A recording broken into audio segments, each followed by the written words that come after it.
ইন্ডিয়ার থেকে প্রবাসে যায় তারা 70-80 হাজার টাকা দিয়ে যায়। নেপাল থেকে যারা আসে তারা এইরকম 1,20-30 হাজার টাকা দিয়ে তারা মিডল স্টেটে যায় কাজ করে। অথচ আমার দেশের লোক, বাংলাদেশের লোক মিডল স্টেটে যাইতে লাগলেই 4 লাখ 5 লাখ টাকা নেয়। অথচ এই 4 লাখ 5 লাখ টাকা দিয়ে তারা বিদেশে গিয়ে মিডল স্টেটে গিয়ে তারা বেতন পায় 1,000 রিয়াল। 1,000 রিয়াল বেতনে আপনার বাংলাদেশে কত টাকা হয়? তারা এই টাকা গুনে দিয়ে বিদেশ গিয়ে তারা টাকা কবে শোধ করবে, আর কবে তাদের সংসার চালাবে, আর কবে তাদের পুঁজি হবে?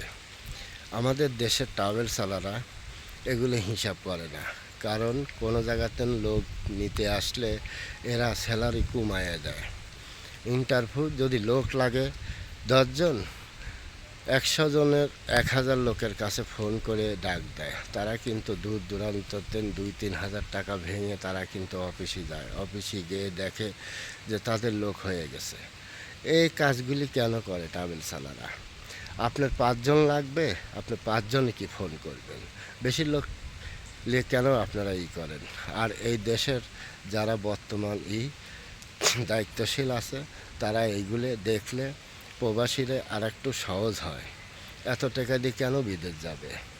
কারণ এত টাকা দিয়ে যদি সে বিদেশ যায় তাহলে সে টাকা শোধ করবে কবে, আর তার নিজস্ব পুঁজি করবে কবে, তার সংসার কিভাবে চালাবে? এগুলি আপনারা খেয়াল করবেন।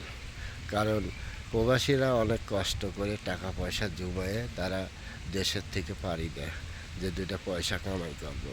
আসলে তো সেইভাবে সিস্টেম হয় না। ইন্ডিয়া হয়, নেপালে হয়, অথচ আমাদের বাংলাদেশে এত টাকা কেন লাগে? এটা তো সরকারের পক্ষের লোকের দেখার দায়িত্ব।